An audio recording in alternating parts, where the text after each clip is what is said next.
Dios te bendiga y bienvenido una vez más a la Escuela Bíblica del Departamento de Educación Cristiana y Familia de la Iglesia de Dios Pentecostal Los Mangos en Mayagüez, que pastorea nuestro reverendo Arnaldo Cortés.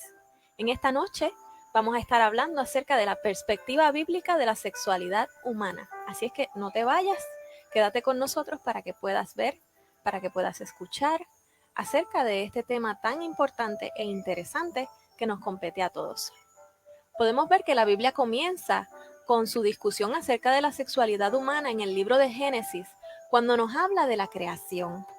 Jesús mismo arraigó su enseñanza sobre el matrimonio y el divorcio en Génesis capítulo 2, cuando citó el relato de la creación como autoritario y definidor de la relación hombre-mujer para siempre. Esto lo podemos ver en Mateo capítulo 19 y en Marcos capítulo 10. El apóstol Pablo también razonó de la misma manera, basando sus exhortaciones sobre el matrimonio en el lenguaje específico de Génesis capítulo 2, verso 24 y Efesios capítulo 5, 31. Génesis 2:24 dice: Por tanto dejará el hombre a su padre y a su madre, y se allegará a su mujer, y serán una sola carne. Efesios 5:31 dice: Así que como la iglesia está sujeta a Cristo, así también las casadas lo estén a sus maridos en todo. En Génesis 1 y 2 capítulos, la sexualidad ocupa un lugar destacado mayor en cuanto a la intención original de Dios para la humanidad, la corona de su creación. En estos capítulos se nos dice que creó a los seres humanos varón y mujer, lo que indica que las diferencias de género son parte del mismo orden creado, no menos artefactos culturalmente condicionados. El género suple entonces un componente importante de lo que significa ser humano. Es aquí donde las distinciones de género resultan esenciales para el cumplimiento de los propósitos de Dios para la humanidad y la razón principal por la cual el enemigo de las almas trabaja día y noche para distorsionarlo y deshacerlo. De hecho, el cumplimiento del mandato inicial de Dios requiere que la humanidad sea compuesta tanto de hombres como de mujeres. Génesis 1:28 dice que Él los bendijo. Y los bendijo Dios y les dijo: fructificad y multiplicaos, llenad la tierra y sojuzgadla, y señoread en los peces del mar, en las aves de los cielos y en todas las bestias que se mueven sobre la tierra. Bienvenido una vez más a este tu programa de educación cristiana y familia. Aquí nos encontramos en nuestra lección semanal. Te habla tu hermana Keren González y te invito a que compartas con todos tus hermanos, todos tus amigos. Esta noche estaremos hablando acerca de la perspectiva bíblica de la sexualidad humana. Y nuestra afirmación fundamental dice: los principios bíblicos sobre la sexualidad humana guían al creyente al uso responsable de su sexualidad para el disfrute de la misma en forma digna. El ser humano fue creado por Dios como un ser sexuado o sexual. La sexualidad humana es un don de Dios. Cuando hablamos de sexualidad, estamos hablando del conjunto de características especiales, externas e internas, que presentan a los individuos y que determinan su sexo.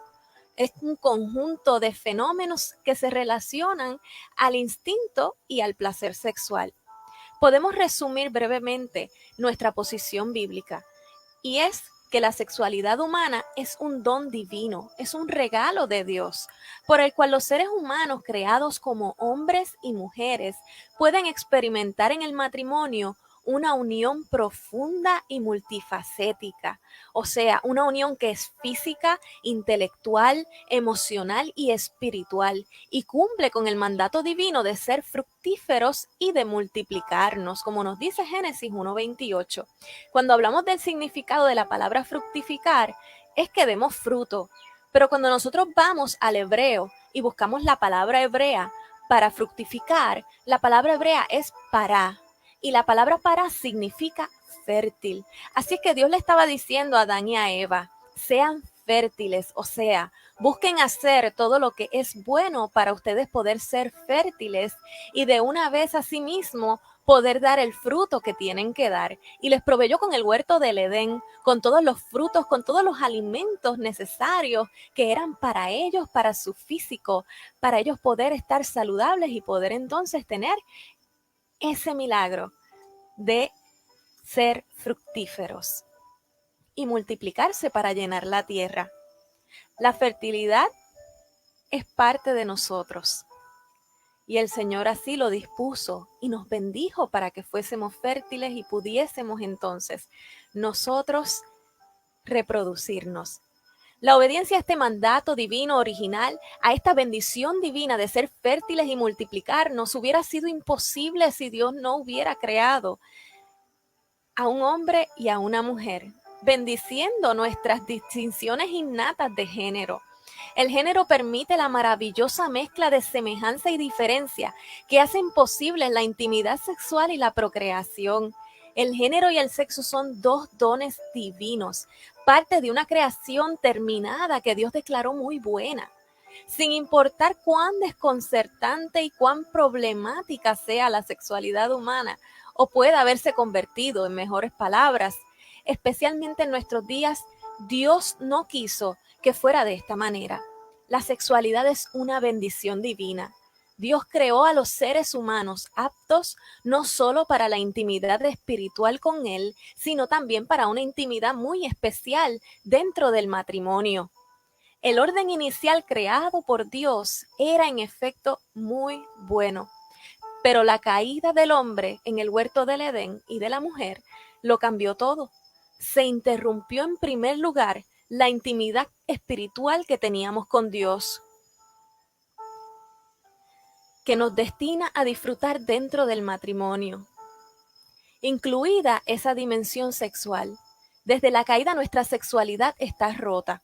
Ningún aspecto de la naturaleza humana o de la experiencia humana que tenemos escapa a la corrupción que provocó la caída del hombre y la mujer.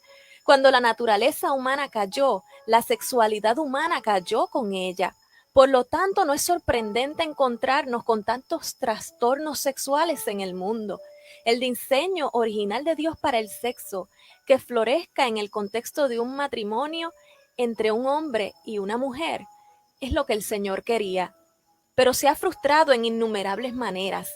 El sexo prematrimonial, la cohabitación sin matrimonio, el adulterio, la pornografía, diversas formas de abuso sexual son muy comunes en la cultura contemporánea y en muchos casos hasta es fomentada. Lamentablemente somos testigos de estos trastornos aún en la iglesia.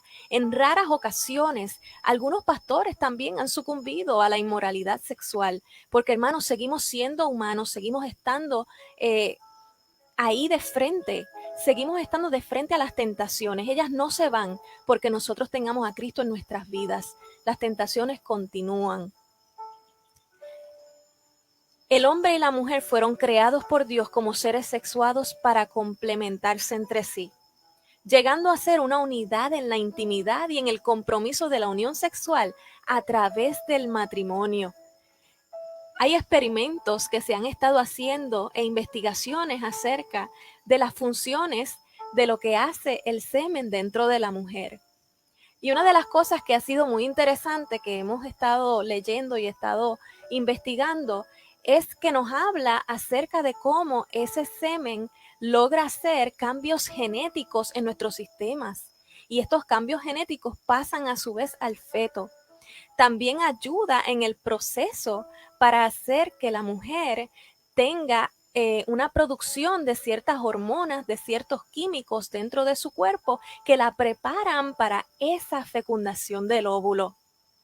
Así es que cuando Dios nos dice en esa palabra, ¿verdad? Que seremos una sola carne, lo dice en todo el sentido de la palabra. No solo cuando hay esa unión física, sino aún después que que nuestros cuerpos se separan. En Deuteronomio 22:5, Dios prohibió invertir los papeles sexuales del hombre y la mujer. En diferentes pasajes bíblicos se hace referencia a la pasión sexual restringida y destaca que las personas no deben invertir su función sexual, degenerando el uso de la sexualidad humana, buscando placer sexual con personas de su propio sexo o fuera del matrimonio. En Romanos 1:27 nos dice, ¿verdad?, que algunos hombres decidieron dejar el uso natural. Así que vamos a estar trabajando y hablando acerca de estos temas. Y vemos que hay pasajes bíblicos en donde la sexualidad es restringida debido precisamente al mal uso de la misma. La inmoralidad sexual es condenada por Dios. La fornicación es abominable ante Dios. Lo podemos ver en 1 Corintios capítulo 6, 18 y en Hebreos 13:4. Cuando Dios escogió a los hebreos como su pueblo del pacto, les dio la instrucción de que debían despojarse de toda inmundicia y abominaciones sexuales practicadas por los egipcios y por los cananeos. Casi desde el principio de la historia humana, el don de la sexualidad, un regalo que Dios nos dio para nuestro bien, ha sido mal utilizado por nosotros en nuestro propio prejuicio. Ellos venían de una cultura matizada por la idolatría y entraban a una tierra donde se exaltaba la inmoralidad sexual y la embriaguez. Pero ellos debían guardarse, tenían que practicar el ser fieles a Dios y seguir sus mandatos y mantenerse puros ante Él. Y es lo mismo que Dios está exigiendo de su pueblo en estos tiempos.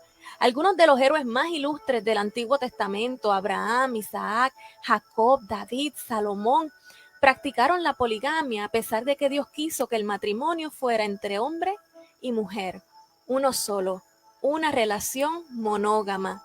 El mismo David fue adúltero. En fin, tanto en el Antiguo Testamento como en el Nuevo Testamento, el deseo sexual desordenado en sus múltiples manifestaciones amenazó con destruir la espiritualidad bíblica del ser humano con Dios y del ser humano aún consigo mismo. Así que no debemos pensar que el actual caos sexual es algo nuevo, ni que la confusión sexual es un problema único. Son pruebas de que la condición humana está caída. La sexualidad desordenada es un problema tanto de creyentes como de no creyentes. Es un problema de hombres y de mujeres. Es un problema de aquellos que se sienten atraídos a personas del otro género y también de aquellos que se sienten atraídos a personas de su mismo género. Es evidente que la sexualidad desordenada es un problema humano universal. Actualmente la gente está tratando estas inmoralidades como algo común, pero Dios las condena porque le quitan valor a la dignidad humana, rechazan mandamientos divinos puestos para nuestro beneficio físico, psicológico, social y sobre todas las cosas, nuestro beneficio espiritual. Pablo exhorta a los cristianos que se aparten de la inmoralidad sexual que era muy aceptada entre los corintios, diciéndoles: huid de la fornicación. Cualquier otro pecado que el hombre cometa está fuera del cuerpo, mas el que fornica contra su propio cuerpo peca. Esto es en 1 Corintios capítulo 6, 18. La persona que profesa la fe cristiana necesita saber que Dios nos creó como seres sexuales, pero que a su vez que nos creó seres sexuales, estableció unos límites y unos principios reguladores para ver nuestra sexualidad como un regalo de Dios y no como un instrumento para la lascivia, una lujuria sin control y las concupiscencias de la carne que envilecen al ser humano y lo degradan. Pablo destacó que desde que aceptamos a Cristo como nuestro Salvador y Señor, todo nuestro ser integral le pertenece a Dios y somos templos del Espíritu Santo, como dice en 1 Corintios capítulo 6, versos 19 y 21, que dicen: ¿o ignoráis que vuestro cuerpo es templo del Espíritu Santo, el cual está en vosotros, el cual tenéis de Dios y que no sois vuestros, porque habéis sido comprados por precio? Glorificad pues a Dios en vuestro cuerpo y en vuestro espíritu, los cuales son de Dios. Aleluya. Dice en Hebreos 13:4 que a los fornicarios y a los adúlteros los juzgará Dios. Actualmente nos encontramos en una encrucijada cultural y tenemos dos expresiones particulares que están sonando mucho más en estos momentos, pero nos vamos a detener en una de ellas. Y estamos hablando acerca de la homosexualidad y todo lo que conlleva y todo lo que se conecta con ella, ¿verdad? Estos trastornos siempre han sido parte de la condición humana caída, pero el clamor regeneralizado para su aceptación como un estilo de vida moralmente apropiado no tiene precedentes. E incumbe a la Iglesia entonces pensar en estos trastornos y en aquellos que luchan contra estos trastornos en la manera más profunda, más bíblica y compasiva que sea posible.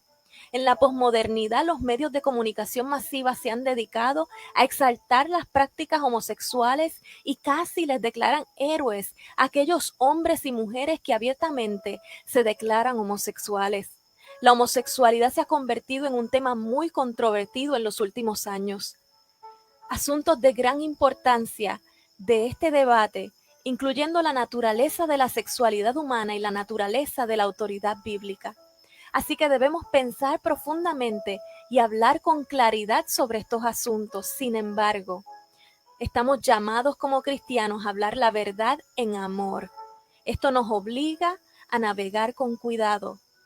No es nuestra intención ofender, sino instruir. Así es que por un lado, como cuerpo de Cristo, no podemos aceptar el creciente consenso cultural respecto a la homosexualidad. Más y más personas aceptan la conducta homosexual como una elección personal válida, exento de cualquier tipo de censura moral. El matrimonio homosexual se está haciendo algo común. Cada vez más podemos ver como una objeción a la práctica homosexual, no importa que se exprese con amor, se califican nuestras objeciones como odiosas, homofóbicas o discriminatorias. Pero no podemos simplemente ajustar nuestra teología para acomodar el clima moral cambiante. No debemos cambiar la verdad de la palabra de Dios por la sabiduría cultural.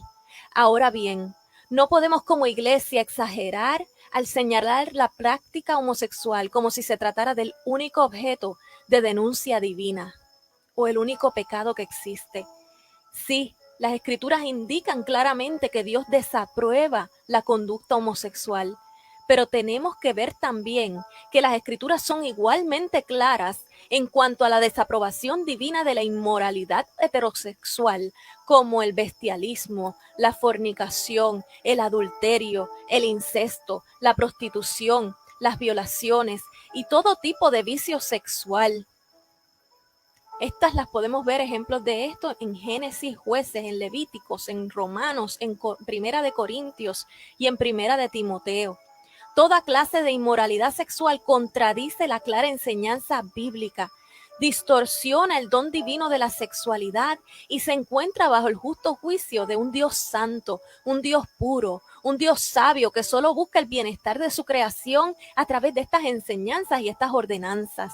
Las escrituras nos advierten, huid de la inmoralidad sexual. Esto se encuentra en 1 Corintios 6:18. Cualquier forma que esa inmoralidad pueda tomar. Mañana, cuando uno de tus hijos te pregunte, ¿cuáles son los testimonios y estatutos y los decretos de Jehová nuestro Dios? Te pregunto, hermano, te pregunto, amigo, ¿sabrás tú cómo responderle? Ciertamente, las generaciones emergentes tienen muchas interrogantes con respecto de los estatutos establecidos por Dios para regular las relaciones humanas. Es en el libro de Deuteronomio capítulo 6 versos 4 al 9 que se destaca la responsabilidad de educar a los hijos en la enseñanza de estas leyes. Por mandato divino, el pueblo hebreo brindó gran importancia a la educación de la persona de forma integral, abarcando todas las áreas de la vida, fundamentándose en el temor y en el respeto a Jehová.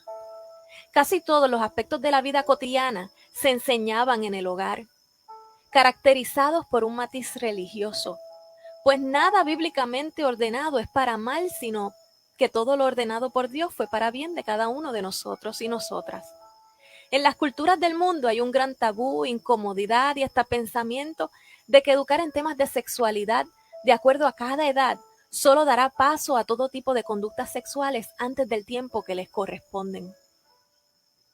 Pero podemos ver que esta premisa es equivocada, ya que por desconocer acerca de la sexualidad de cada sexo, vemos jovencitas y hasta niñas embarazadas por el desconocimiento de cómo es que se concibe una criatura, y niñitos o jóvenes que piensan que por su edad no pueden engendrar un bebé. El desconocimiento genera curiosidad, y la curiosidad desinformada genera a su vez situaciones que se pudieron haber evitado.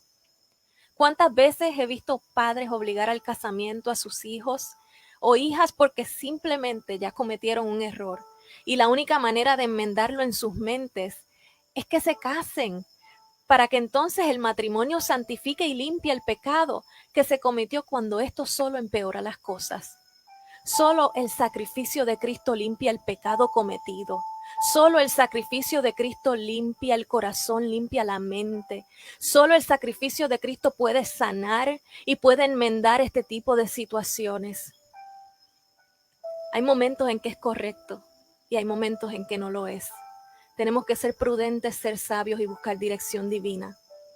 Dios destacó las leyes que debían regular las relaciones sexuales en medio de su pueblo.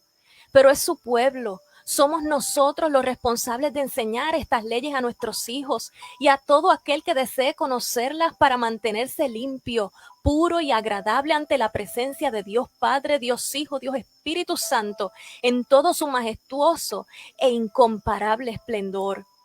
Es imperativo que la Iglesia brinde importancia a la educación sexual como medida preventiva, primero a los padres, y enseñar que esto no es para condenar, que esto no es para castigar, sino para prevenir situaciones que luego en ocasiones ya no tendrán remedio.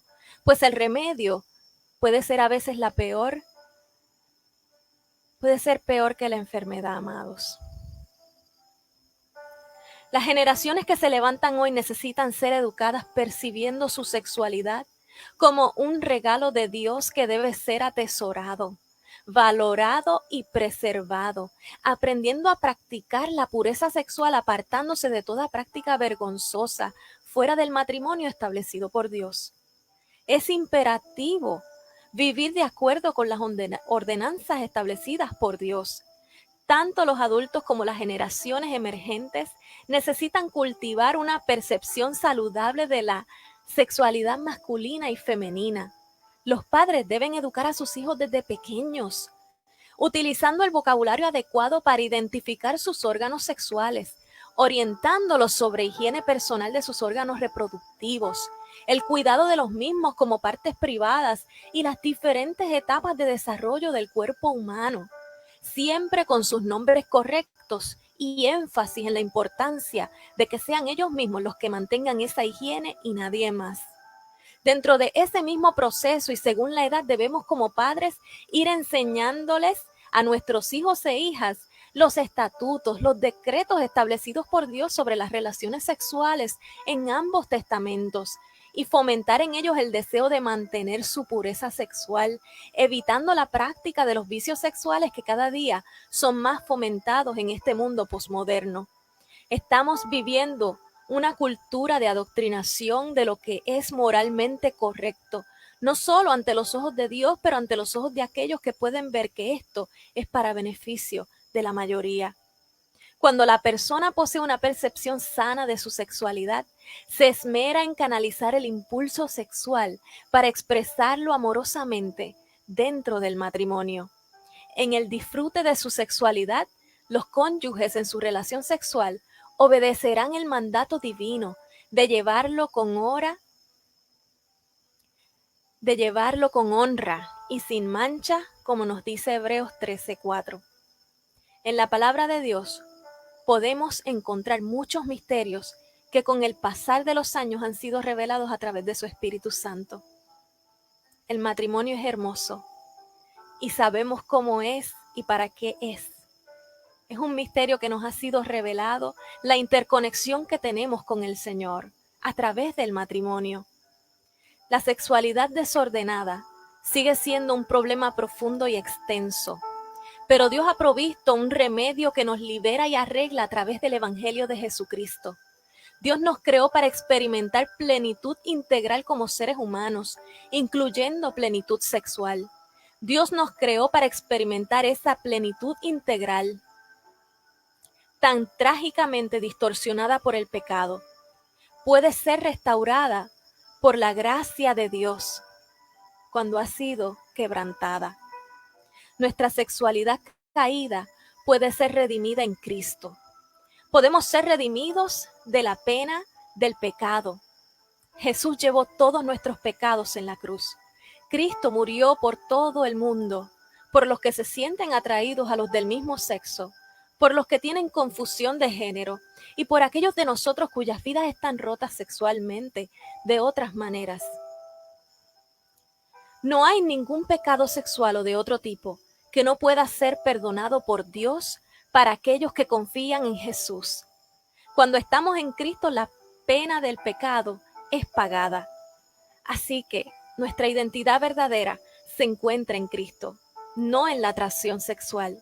También podemos ser redimidos a la hora del poder del pecado, porque el pecado pierde poder cuando venimos a Cristo. Es imposible cumplir las exigencias morales de Dios con nuestras propias fuerzas. Pero Jesús rompe ese poder del pecado. La gracia de Dios, por medio de la ayuda divina del Espíritu Santo que mora en los que siguen a Jesús, les permite llevar una vida de pureza moral y de sexualidad santa. Esto no significa necesariamente que la gracia elimina las tentaciones a las expresiones sexuales que Dios ha declarado ilícitas.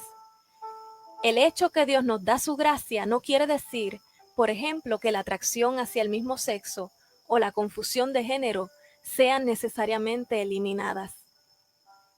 La tentación al pecado sigue siendo un rasgo típico de la vida cristiana, pero aunque ser tentados sea inevitable, ser vencidos por la tentación no lo es, hermanos.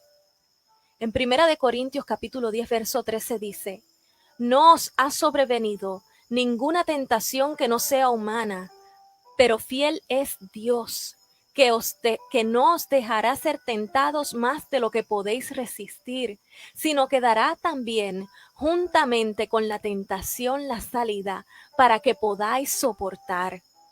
Dios ofrece librarnos de la esclavitud del pecado, pero para experimentar esta libertad como seguidores de Cristo, tenemos que seguir resistiendo la fuerza peligrosa de nuestra naturaleza pecaminosa. Recibimos la capacidad de resistir el poder del pecado sexual y de cualquier otra clase a medida que caminemos en el Espíritu, sostenidos por la fuerza de Dios, como nos dice en Gálatas 5:16 y Filipenses 4:13, que todos sabemos que dice: todo lo puedo en Cristo que me fortalece. La posición de la iglesia es firme, en que la intención de Dios para las relaciones sexuales es que éstas se den dentro de la institución del matrimonio, un pacto sagrado entre un hombre y una mujer. El sexo es un don divino, dado para sellar el pacto matrimonial con el propósito de dar placer y permitir la procreación. El sexo es parte de la actual orden de la creación, donde sirve como un símbolo de la gloriosa intimidad espiritual que será parte de la nueva creación. Una vez más afirmamos que la identidad de género se determina biológicamente, fisiológicamente, y que no depende de la autopercepción. Creemos firmemente que el pecado sexual, en cualquier forma que se manifieste, no puede borrar la imagen infinita e inmutable de Dios. En otras palabras, todos los seres humanos, sin importar la naturaleza exacta de su pecado, siguen siendo dignos de nuestra compasión, de nuestro respeto, del perdón de Dios, tal como siguen siendo objetos de esa misericordia divina. Que Dios nos llama a amar a los pecadores, aun cuando lloremos por su pecado y oremos por ellos. Afirmamos que todos hemos pecado y estamos en necesidad de la gracia redentora y restauradora de Dios. Confiamos en el poder del Evangelio para salvar y en el poder del sacrificio de Cristo y del Espíritu Santo que mora en los creyentes para transformar sus vidas. Dios quiere que la gracia, no el pecado, tenga la última palabra en la vida de sus hijos y que juntos podamos decir: más gracias sean dadas a Dios, que nos da la victoria por medio de nuestro Señor Jesucristo. Así que en esta noche te invito a que me acompañes en una corta oración Inclina tu rostro. Yo no conozco tu situación, desconozco el pecado que puedas estar cometiendo, especialmente ese pecado o inmoralidad sexual que puedas estar cometiendo. Pero te invito a que se la entregues en las manos a tu Creador, que le pidas perdón en esta noche y tomes la decisión firme de no volver a hacerlo. Refúgiate en esta hora en los brazos del Salvador y pídele que su Santo Espíritu te inunde y te limpie de adentro hacia afuera y que te dé las fuerzas que necesitas para vencer la tentación.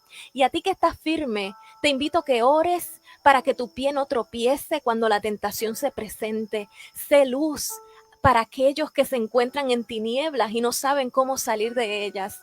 Oremos por nuestros líderes eclesiásticos y por nuestros líderes gubernamentales para que sean protegidos y fortalecidos ante las tentaciones de la inmoralidad sexual. Y oremos por nuestros niños y jóvenes para que tengan un corazón entendido, enseñable, absorbente de lo bueno, lo puro y lo justo, y así puedan resistir refugiados en Cristo las tentaciones de las diversas inmoralidades sexuales. Amantísimo Dios y Padre Celestial, ponemos todas estas peticiones en tus manos. Ponemos a todas las personas que ven este programa en tus manos. Oh Señor, te damos las gracias por tu misericordia infinita y por el sacrificio de Jesucristo en la cruz del Calvario que lava y limpia nuestros pecados.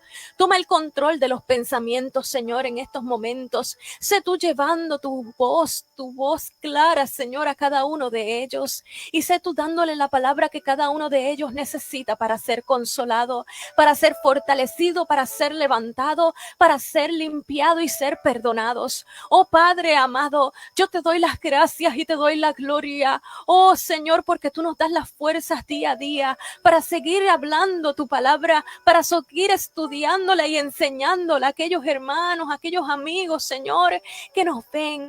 Gracias, Señor, por cada uno de ellos, por cada una de sus vidas, de sus familias, de sus almas. Toma el control de toda situación que estén atravesando. Suple tú cada una de sus necesidades. Oh, mi alma te alaba y te glorifica. Y toma el control, Señor, oh, de todo aquello que esté ocurriendo a su alrededor. Oh, aquellos que estén pasando por situaciones, Señor, difíciles, emocionales. Toma el control, Señor. Ayúdales a tomar el control de sus sentimientos. Trae la palabra justa en el momento correcto. Trae la persona necesitada en el momento que sea. Oh, gracias, Señor, por cada uno de nuestros líderes. Ay, Señor, glorifícate en sus vidas.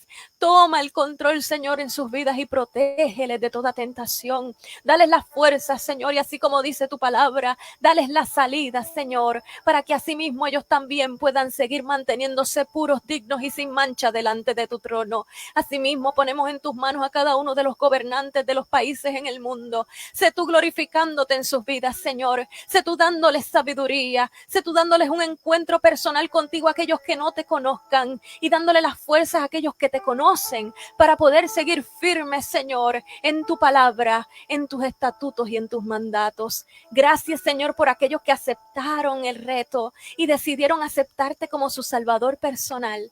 Dales las fuerzas para enfrentar cada tentación. Cuida y guarda a nuestros niños y jóvenes. Ayúdales, Señor, a entender, a comprender. Ayúdales, Señor, a seguir firmes y a refugiarse en ti y en tu palabra. Que tengan, Señor, esa habilidad, esa tranquilidad de venir y pedir y preguntar lo que necesiten saber. En el nombre poderoso de Jesús. Gracias, Señor. Amén, amén. Aleluya. Recuerda, todo nos es lícito, pero no todo nos conviene. Todo nos está permitido, pero no todo es constructivo, no todo nos es provechoso. Así es que de todo lo malo, tomemos lo bueno y recordemos amar al pecador y aborrecer el pecado como lo hace Cristo. Te esperamos este domingo a las 10 a.m., nuestro servicio dominical, y el próximo viernes nuestra escuela bíblica semanal a las 7 de la noche, que será dada por nuestra hermana Jessica Díaz. Dios te bendiga, Dios te guarde, te esperamos.